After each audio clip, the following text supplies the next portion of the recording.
Even though you'll often find me wearing a McLaren shirt in these sorts of videos, I'm actually quite the Williams fan, and I have been since the time of Juan Pablo Montoya, because Juan Pablo Montoya was one of my favourite drivers growing up. And it makes me think that I should probably get a new Williams shirt, because my Martini one got ruined in the wash because the print came off it, and the one that I bought back in 2010 or 2011, whenever it was, that's been lost to history, but it is what it is. So you've got a team that was once quite successful, that had a resurgence in kind of like 2014, 2015, has now dropped off the face of the planet.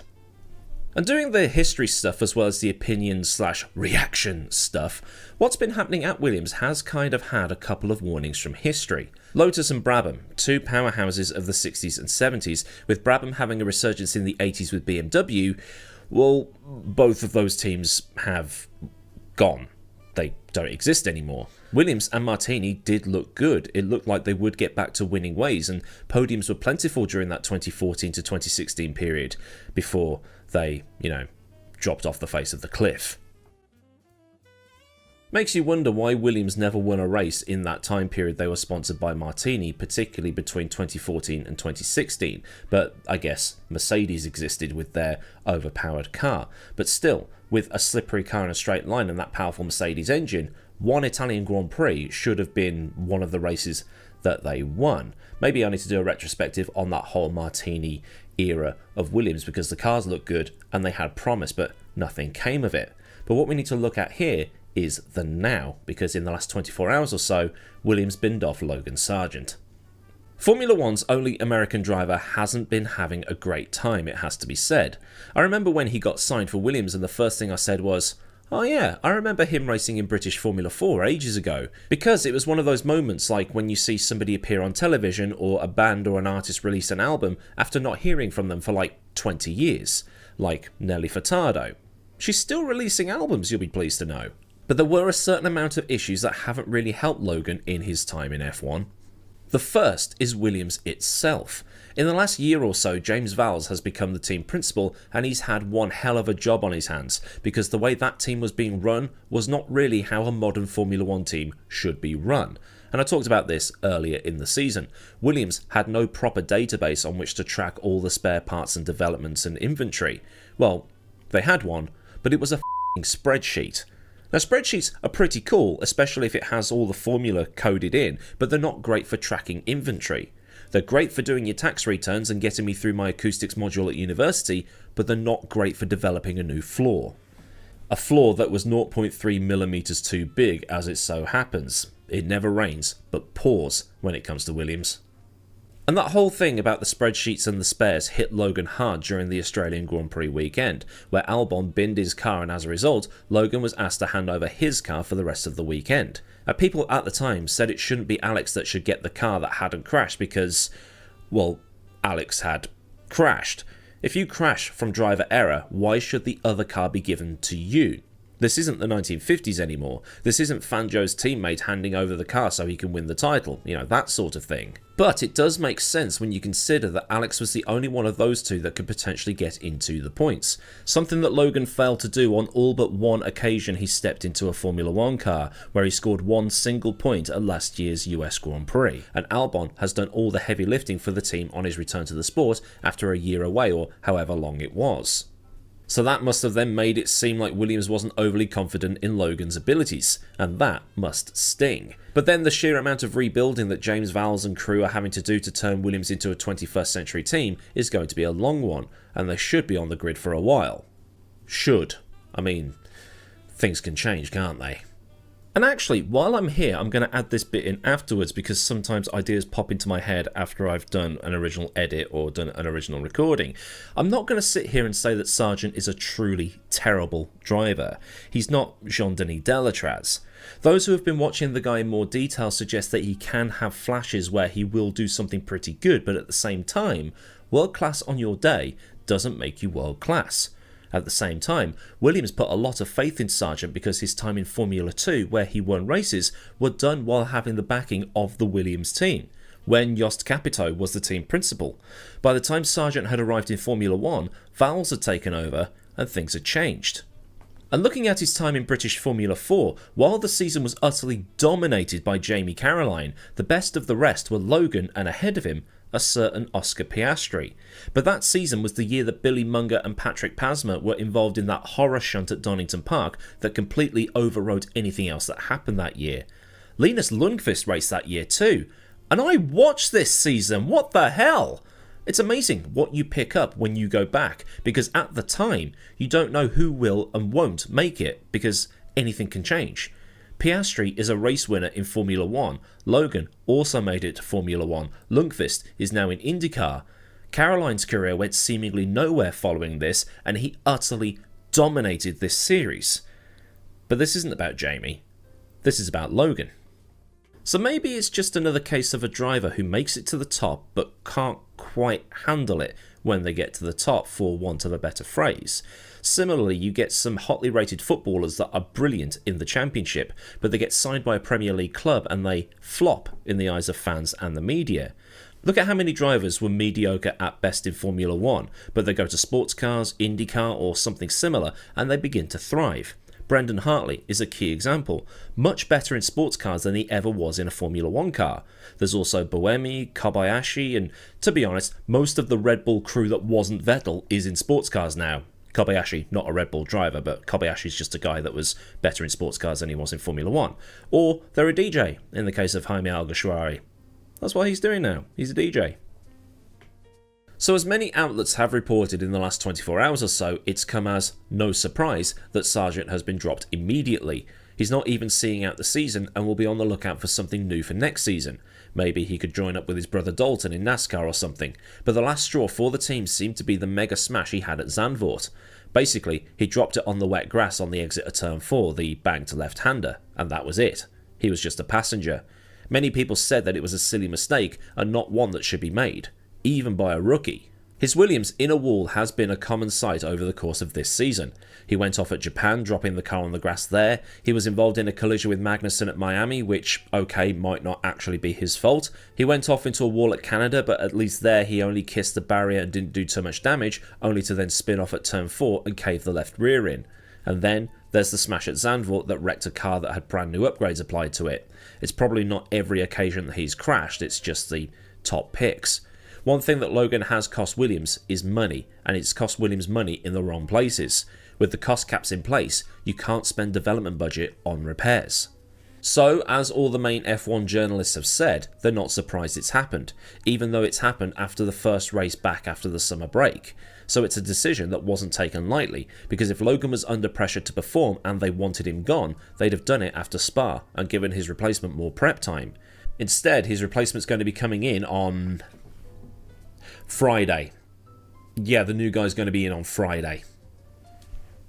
So who's Logan's replacement then? It's a young Argentinian driver, or Argentine driver? I don't know which way around it is, but he's from Argentina, and his name is Franco Colapinto, who at the time of writing sits 5th in the F2 standings, and he won a race at Imola this year. Now this is a kid I don't know a lot about, and if you don't know much about him, you might be thinking, hang on, isn't this the guy from IndyCar that's had all those bonehead fans fighting everybody and their dad on Twitter? No, that was Canapino. Colapinto, Canapino, they're not the same. But could you imagine Canapino fans fighting the cult Lewis Hamilton fans and the cult Max Verstappen fans on Twitter after every Grand Prix?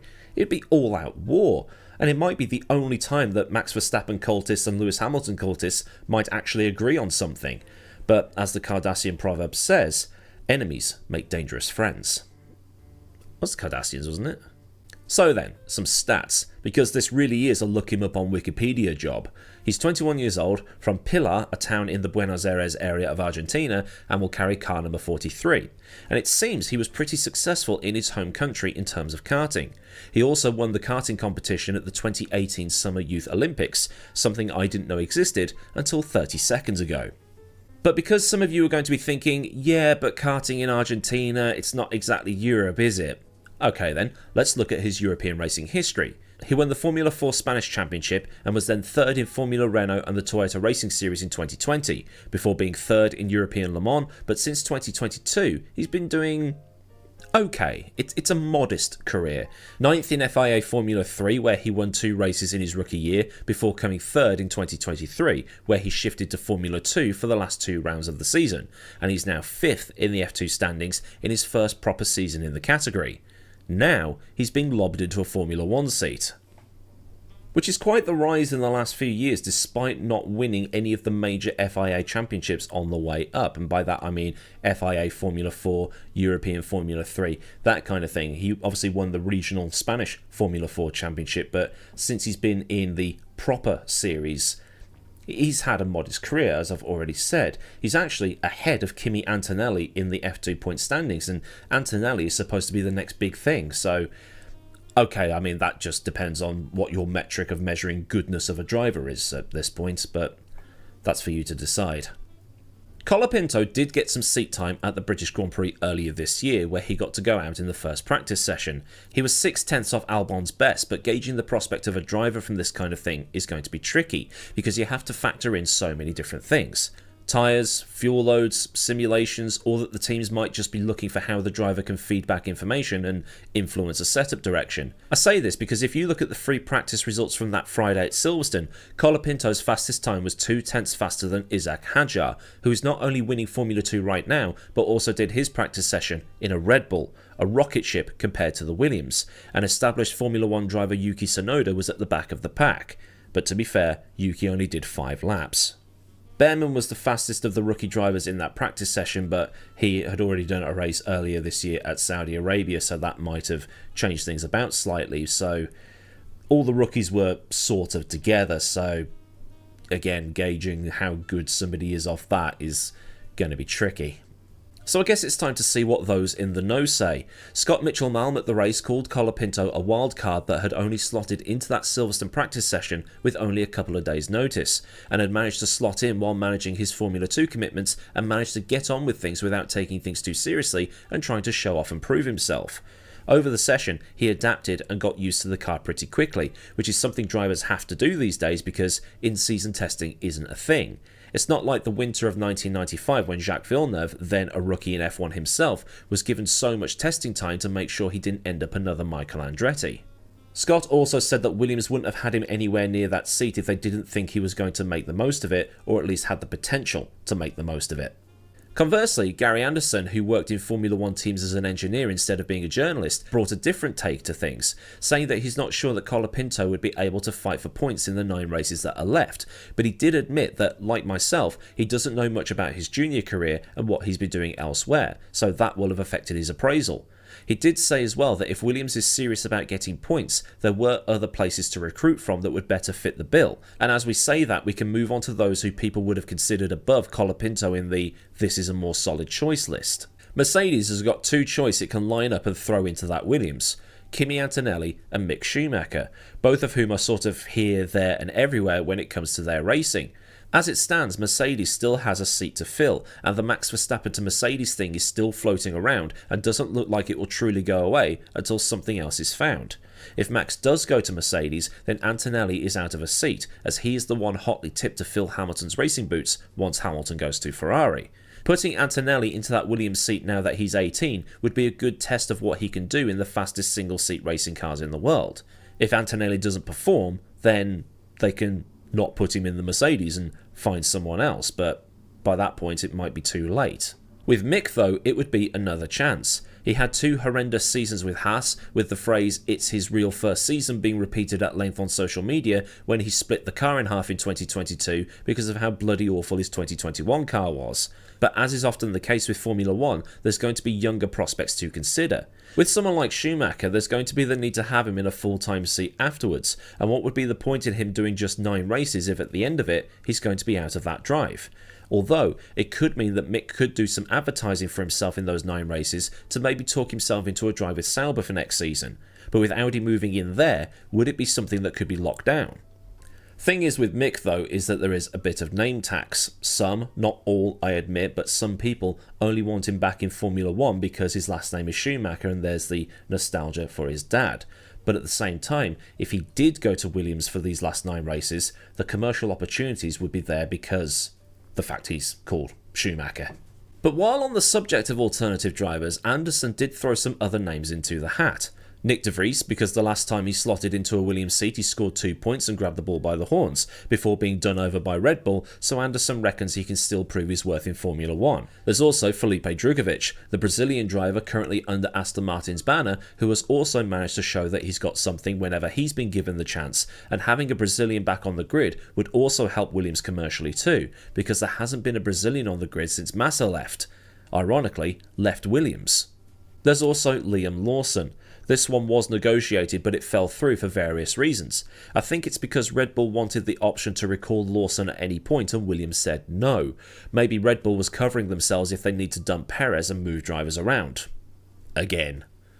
There was one complete outlier that Anderson did suggest. Sebastian Vettel. Yes, he's been out for a few years, but what have Williams and Vettel got to lose at this point? There would be the commercial opportunities there because Vettel's back and all of that other stuff, and if Vettel can help Williams point in the right direction for 2025, then why not? And several things were mentioned in those mini evaluations. Commercial. Getting rid of Sargeant means that Williams will be without its American driver for the 2 remaining US races in Austin and Las Vegas. That'll be a hit, but the hits into the walls were considered to be too much, and it's not known how much Colapinto brings in budget, but there's clearly enough there that Dorilton and Vals think it's worth it. I've seen some rumours to the tune of €4.5 million for the remainder of the season, but don't quote me on that. But, from what I've been reading, Colapinto seems to have a good head on his shoulders. He moved to Italy, where he didn't speak the language, had to learn how to cook, wash clothes, and do everything else that as an adult we all know how to do. Well, some of us anyway. I'm not allowed near the iron anymore. It was harder for him to find the budget compared to anybody from Europe, and getting finance from Argentina definitely wouldn't be easy. He could have gone to IndyCar and had an easier time with the way their ladder works, but instead he left his home country for one completely alien to him, and he's now in Formula 1. He's also the first Argentine driver since Gaston Mazzacane drove for Prost in 2001. That's a long time, and it looks like he's got the support. But with sites signed up for 2025 and beyond, Colapinto's time in Formula 1 will be brief, but he's certainly got more than enough time to make an impression, and do what I suggested Mick could do with a brief return. Advertise himself. There's still a seat available at Sauber for next year, so who knows? The rumour is neither Bottas nor Zhou will be there next year, and with that being the only real seat still available, where does that leave somebody like Colapinto? It's something that a larger grid could potentially solve, but that's a different argument entirely. So then, a look at Logan Sargeant, Franco Colapinto, and how this looks for Williams going forward, because it's a decision that wasn't made lightly. If this thing has made you think things about the thing, then like this thing so I know I've done a good job, and for more things like this, click or tap the subscribe button thing and ring the bell thing so you never miss out on any thing that I do around here. Big up to the Patreon massive who support the channel at a more personal level, and if you want to help with covering the expenses around here, a link to Patreon is in the description, along with links to Discord, socials and other bits and bobs you might want or need to know. There's affiliate links there too for the F1 store and also for Mick's Garage if you need some car bits and pieces, and I get a bit of a kickback when you do, so everybody's a winner. There's also super thanks if you just want to buy me a pint, and memberships for those who want to help long term but don't want to do the whole Patreon thing. So until next time, I've been Millward, have a great day wherever you are, and goodbye.